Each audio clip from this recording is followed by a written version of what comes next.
जम्मू कश्मीर की 3 बहनों ने पहले प्रयास में उत्कृष्ट रैंकिंग के साथ राष्ट्रीय पात्रता प्रवेश परीक्षा NEET को क्रैक किया है।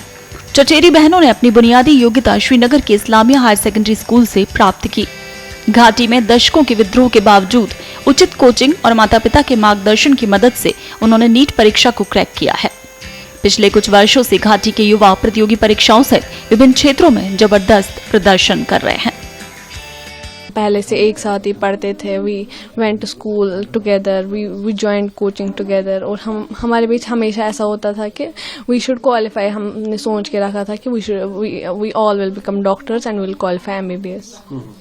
तो जब फिर कल ये रिजल्ट्स अनाउंस हुए तो द लिंक वाज जैम्ड, तो फिर रिजल्ट नहीं निकल रहा था, तो so we texted our teacher and we sent him our date of birth and application number, so he checked the results for us. हमने एक ही साथ क्वालिफाई किया तो उसकी ट्रिपल खुशी थी हम सबको यहाँ पर, और उसी टाइम मैसेजेस सारे फोन भी कर रहे थे, बहुत खुशी हुई थी।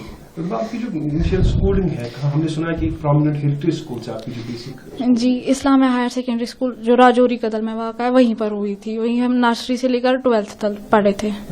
ये तो पता ही है कि NEET is one of the toughest competitive exams in India, और उसके लिए बहुत मेहनत करनी पड़ती है। इनफैक्ट जिसको क्वालिफाई करना होता है उसको 11th से लग जाना होता है, इसका बैकअप नहीं होना चाहिए। वही 11th में पहले ही कोविड की वजह से, लॉकडाउन की वजह से ट्यूशन्स ऑफ हो गए, फिर उन्होंने भी वर्चुअली हमें सपोर्ट किया, ये मतलब नेट से भी पढ़ाई और ऑनलाइन भी किया कोचिंग, मगर तो भी बैकअप रह गया। फिर हमने जब 12th स्टार्ट हुआ तो फिर हमने 12th में 11th का बैकलॉग जो हो गया था वो सब कुछ कंप्लीट कर लिया। तो फिर जब हमने ड्रॉप लिया 12th के बाद ही हमने एक अटेम्प्ट दिया था, उसमें नहीं मार्क्स हो गए, फिर हमने ड्रॉप लिया। तो उसी टाइम मॉक टेस्ट्स, प्रैक्टिस, बहुत सारी बुक्स मतलब NCERTs रिवाइज की और रिविजन्स, मॉक टेस्ट सीरीज बहुत सॉल्व की, तो बहुत सारे इसी से हो गया। चलो देते रहेंगे 2-3 साल, किसी न किसी टाइम तो निकल जाएगा, ये एटीट्यूड नहीं होना चाहिए।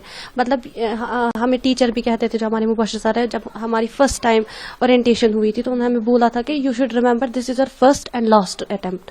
तो वही माइंडसेट लेके चलना चाहिए कि ये पहला अटेम्प्ट भी है और ये लास्ट अटेम्प्ट भी है। तो मतलब यही माइंड में रखना है कि ये पहला अटेम्प्ट है, यही लास्ट अटेम्प्ट है, और इसी मतलब डिटर्मिनेशन के साथ चलना है, कमिटेड रहना है, मॉक्स करने हैं सॉल्व, टीचर की गाइडेंस लेनी है।